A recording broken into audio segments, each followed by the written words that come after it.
Moga Ustadz sehat walafiat sampai akhir tahun. Sampai akhir tahun aja. La ilaha illallah. Sampai hati.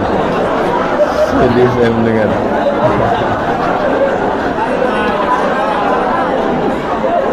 Ustaz, baiklah, tak apa-apa. Mudah-mudahan yang lain mendoakan sampai mati. Apa hukumnya mengadopsi anak? Mengadopsi anak amat sangat baik, karena mengadopsi anak itu menolong orang susah, apalagi kalau anak yatim, anak fakir miskin. Tapi hukum adopsi konvensional jahat. Ada 3 yang menyebabkan adopsi konvensional haram. Yang pertama, menisbatkan nama anak adopsi dengan nama bapak adopsi, haram. Ud'uhum li'abaihim, pakailah bin dan binti bapaknya. Mana tahu nanti antum tak punya anak, antum mau ngambil adopsi, jangan kamu pakai ke bin kamu. Ingat itu. Yang kedua, kenapa tak boleh? Orang adopsi sekarang harta dia dikasihnya ke anak adopsi. Semua hartaku ini kuserahkan pada anak adopsiku dan disetujui oleh hukum konvensional. Padahal dalam Islam hukum wasiat tak boleh lebih dari 1/3 harta. Berapa banyak adik abang mengadu ke saya, abang kami mati Pak Ustaz, kami tak dapat seperak, selop Jepang pun kami tak dapat. Gara-gara apa? Habis diambil anak angkatnya dan disetujui oleh pengacaranya. Yang ketiga, bapak adopsi duduk berdua-duaan di ruang tamu sama anak adopsi bercelana pendek. Betapa banyak perbuatan maksiat. Ini tak boleh. Kalau kalian mengambil anak angkat, pertama, jangan pakai bin binti nama kalian. Kedua, kalau dia mau dikasih harta warisan, kasih tak lebih dari 1/3 harta. Yang ketiga, kalian tidak mahram dengan dia. Jangan berdua-duaan. Dia tetap pakai jilbab panjang. Berapa banyak bapak angkat menikah dengan anak angkat? Pertama memang anak angkat, lama-lama jadi bini angkat. Kenapa bapak nikah sama dia? Cuman ala Pak Ustaz, setiap saya pulang dari kerja yang bukakan pintu dia, pagi-pagi yang masakkan nasi dia, lama-lama cantik pula dia, aku tengok. Hati-hati bu. Bukan saya nakut-nakutin lah, cuman begitulah. Mohon izin, nama akunnya kita tidak sebutkan untuk memudahkan ya proses tanya jawab yang berlangsung. Bismillahirrahmanirrahim. Assalamualaikum warahmatullahi wabarakatuh. Waalaikumsalam warahmatullahi wabarakatuh. Ustadz, saya mau tanya apa hukumnya atau bagaimana pandangan Islam mengenai adopsi anak atau merawat anak dari orang yang kurang mampu? Sangat dibolehkan. Ya, dan itu diantara perilaku yang sangat mulia dan diapresiasi bahkan dalam Al-Quran langsung. Karena diantara praktek adopsi anak pernah dipraktekkan, dilakukan oleh Nabi Muhammad SAW saat beliau mengadopsi Zaid bin Harithah. Diadopsi oleh Rasulullah SAW, bahkan diapresiasi oleh Al-Quran. Dan yang menariknya, Al-Quran memberikan rambu-rambu adopsi itu dengan turunnya surah Al-Ahzab, itu surah yang ke-33, khususnya mengabadikan di ayat ke-37 dengan namanya Zaid. Ya, falamma qada Zaidun wa tara, ya kan? Nah, diabadikan namanya langsung dengan Zaid. Dan aturannya nanti di ayat yang kelimanya, ya, supaya anak adopsi itu tetap nisbat genealogisnya dinisbatkan kepada ayah kandungnya, ibu kandungnya. Jadi aturan yang pertama, Al-Quran memberikan gambaran kepada kita bahwa mengadopsi anak khususnya dari keluarga yang dipandang barangkali belum memenuhi kemampuan untuk bisa merawat anak itu dengan baik, khususnya dari segi akidah misalnya, kemudian juga pengetahuan misalnya, atau kecukupan materi pada saat itu, maka boleh dengan niat beribadah kepada Allah Subhanahu wa Ta'ala, membantu keadaan keluarga dimaksud untuk meringankan kondisi-kondisi dimaksud dengan mengadopsi anak, seperti yang tadi Anda sampaikan. Kemudian yang kedua, dalam proses adopsi itu tetap menjaga ketentuan-ketentuan dalam syariat. Yang pertama, bahwa dijelaskan kepada anak yang diadopsi itu dalam perjalanannya untuk tetap mengenal keluarga aslinya. Jadi jangan sampai dijauhkan atau bahkan dihapus latar belakang keluarga aslinya. Tidak diperkenankan demikian. Oke? Jadi dijelaskan kepada anak itu, bahkan tetap disampaikan panggilannya kepada ayahnya, kepada ibunya, dan diberikan pengertian-pengertian terbaik bahwa Allah misalnya ya memberikan kebahagiaan yang sangat luar biasa bagi Ananda dengan menghadirkan 2 orang tua. Ya, orang tua yang mengandung, melahirkan dengan perhatian yang tulus, dan orang tua yang merawat. Maka puncakkan bakti kepada keduanya dengan bakti yang terbaik. Anda berperan merawatnya, ya, kemudian keluarga aslinya, yaitu yang melahirkan, kemudian dan seterusnya, tetap sebagai orang tua utama. Penjelasan ini dipandang penting nanti karena bertalian dengan aspek-aspek syariat yang lain. Satu terkait dengan kondisi mahram misalnya, ya. Kemudian yang kedua adalah terkait dengan harta waris, pembagian harta warisan. Jadi bagi orang tua angkat yang mengadopsi tidak mewariskan kepada anak adopsinya, sekalipun boleh mendapatkan bagian wasiat. Ya, wasiat itu boleh 1/3 dari jumlah harta, tapi tidak langsung menjadi ahli waris di situ. Ahli warisnya tetap dari orang tua yang melahirkannya, keterkaitan biologisnya. Kemudian tadi aspek mahram itu sangat penting. Kalau tidak dijelaskan nanti bagaimana? Ya, kondisi-kondisi yang terkait dengan hubungan mahram. Ya, nanti ketika dia dewasa itu kan ada batasan-batasan. Ada batasan-batasan tertentu yang boleh berlaku, yang tidak boleh berlaku. Dan itu ada detailnya nanti. Ada detailnya secara fikih. Ya. Kemudian terkait dengan pernikahan. Kalau tidak dijelaskan dari awal, khawatirnya dia tumbuh dewasa. Nanti seharusnya misalnya dia menikah dengan sosok yang tidak diperkenankan menikah, terjadi karena tidak jelas status itu. Ya. Boleh jadi nanti keluarga asalnya punya anak misalnya yang perempuan yang ternyata adiknya atau kakaknya, karena tidak diketahui status, terpisah lama, terjadi pernikahan, jadi masalah, kan?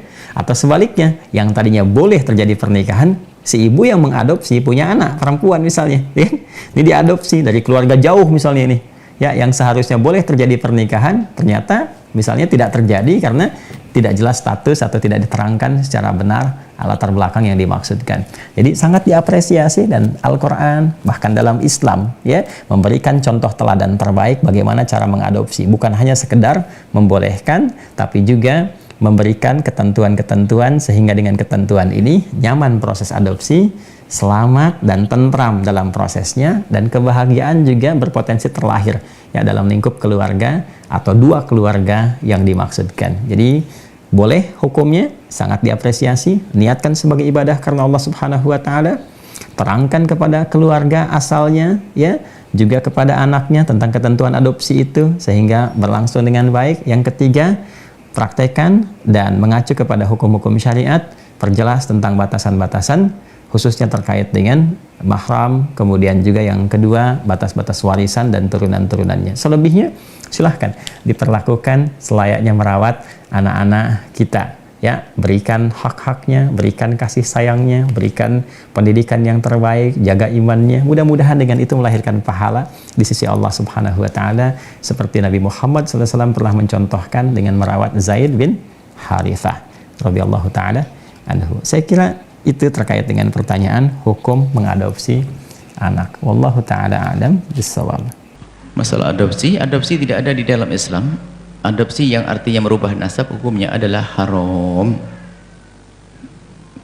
Dan ayat wa ma ja'ala adiyaakum abnaakum, ayat Al-Qur'an. Allah tidak menjadikan anak-anak angkatmu sebagai anak yang sesungguhnya. Itu turun untuk Sayyidina Zaid bin Harithah. Ada kisah Nabi itu pernah punya anak angkat namanya Zaid bin Harithah. Dan itu diambil oleh Nabi, dipungut, diadopsi oleh Rasulullah, sehingga Zaid bin Harithah itu di Mekah terkenal dengan Zaid bin Muhammad, Zain bin Muhammad, Zaid bin Muhammad. Kemudian dibatalkanlah kisah adopsi ini dalam Al-Quran. Tadi disebutkan Allah tidak menjadikan ma ja'ala adiyaakum abnaakum, Allah tidak menjadikan anak-anak angkat itu sebagai anak yang sesungguhnya, hingga sampai Sayyidina Zaid pisah dengan Sayyidah Zainab, dan Sayyidah Zainab menikah dengan Rasulullah SAW. Bahwasanya Sayyidah Zainab adalah bukan mantunya Rasulullah. Dan dijelaskan para ulama bahwasanya adopsi yang maknanya mengambil anaknya orang untuk jadi anak kita lalu dirubah nasabnya, maka hukumnya adalah haram. Tapi kalau kita mengambil anaknya orang untuk kita rawat, kita besarkan, itu kemuliaan. Apalagi jika itu adalah orang fakir, anak yatim, orang yang perlu bantuan, lalu kita rawat, kita besarkan, kita didik dengan benar, kita kenalkan kepada Allah, itu sebuah kemuliaan. Adapun untuk menjadikan mahram, memang adanya adalah dengan cara menyusui. Jadi kalau sempat menyusui, dan menyusui pun ada masanya. Ada menyusui, ada 3 syarat. Yang pertama, bayinya adalah di bawah 2 tahun, di bawah 2 tahun hijriyah umurnya. Kemudian nyusunya adalah tidak kurang dari 5 kali susuan. Kemudian susuannya itu adalah ibunya diambil dari yang waktu masih hidup ibunya. Jadi biarpun, maka ini akan kita tambah syaratnya. Syarat yang ketiga adalah susunya diambil dari ibu yang masih hidup. Biarpun setelah itu mati, tetap saja pokoknya ngambil susunya waktu hidup. Misalnya susunya diperes, habis itu orang mati, bisa. Karena ini akan dikembangkan dalam fikih praktis yang kami sampaikan. Disebut para ulama syaratnya kan cuma dua. Yang pertama adalah bayi kurang dari 2 tahun, yang kedua adalah 5 kali susuan, kita tambah 1 adalah susu diambil dari ibu yang masih hidup. Akan kita kembangkan dalam fikih masalah bank susu. Jadi ada bank susu, harus diperhatikan. Kalau ada susu, ada orang menjual susu, maka ketahuilah susu di bank-bank susu, maka harus dicatat ini susu siapa. Kalau ternyata diminum bayi lebih dari 5 susuan liban, sebagian mengatakan 5 susuan memuaskan. Maksudnya apa? Bayi itu nyusu, setelah nyusu ngelepas sendiri, balik sendiri, ngelepas sendiri 2 kali, balik sendiri 3 kali, ngelepas sendiri 5 kali, ngelepas 5 kali nyusu, tiba-tiba ngelepas ini 1, tiba-tiba nyusu lagi ngelepas itu 2. Kalau sudah 5, maka itu menjadi anak susuan mahram. Jadi cara memahramkannya adalah dengan cara nyusui. Kalau ternyata tidak nyusui, nggak ada lagi kecuali adalah dengan cara akad nikah. Tapi ini adalah tidak mudah, nikah dengan siapa, kan begitu ya. Nah ini jadi hanya nyusui saja mungkin kita bahas lah. Kalaupun tidak mahram bagi Anda, tidak ada masalah, Anda pondokkan ke tempat lain, yang penting Anda ngurus. Apalagi itu memang tidak boleh nasabnya disambungkan kepada Anda. Makanya biasanya kalau mungut anak itu ada skala prioritas, pilihannya begini. Kalau saya pengen ngambil anak perempuan yang mahram dengan saya, misalnya anak kak saya, berarti kalaupun gede dia adalah keponakan saya, dan perempuan dengan istri saya no problem, nggak ada masalah. Tapi kalau yang saya pungut adalah anak laki-laki, hendaknya mahram dengan istri saya, keponakan istri saya, atau yang lainnya keponakan. Maka selagi itu keponakan dengan istri, maka mahram dengan istri. Kalau dengan saya sama-sama laki. Tapi pun demikian dengan anak perempuan saya, kalau itu anak laki-laki, biarpun mahram dengan istri saya karena keponakannya, dengan anak perempuan saya adalah bukan mahram, tetap harus waspada. Nah, karena tadi yang bertanya tidak sempat menyusui, maka dia adalah tetap orang lain. Cukup Anda rawat dengan baik, Anda rawat dengan benar. Nah, jadi tidak ada lagi kecuali caranya dengan cara nyusui tadi. Kalau tidak nyusui, tidak ada hubungannya mahram. Maka kalau Anda, anaknya tadi perempuan atau laki? Anaknya laki atau perempuan? Hah? Tidak disebutkan. Baik, kalau seandainya itu anak laki-laki, maka dengan ibu yang merawat, dia bukan mahram, harus waspada. Jadi batal wudhu dan tidak boleh membuka aurat di depan anak tersebut karena orang lain. Adapun Anda di dalam merawat dia, lanjutkan biaya sekolah dan seterusnya, urusanmu adalah dengan Allah. Adapun caranya adalah masalah pernikahan, apakah menjadi itu adalah permasalahan pelik, tidak mudah untuk urusan pernikahan.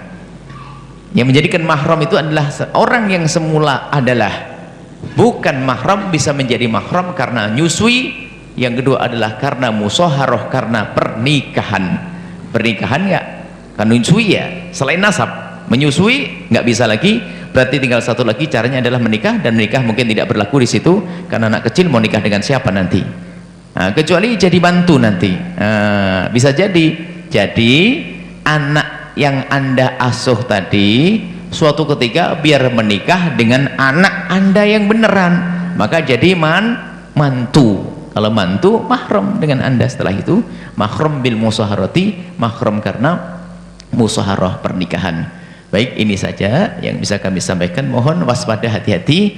Dan ingat, siapapun yang ingin mungut anaknya orang, jangan sampai dirubah nasabnya, dan jangan disembunyikan dari nasab bapak ibunya.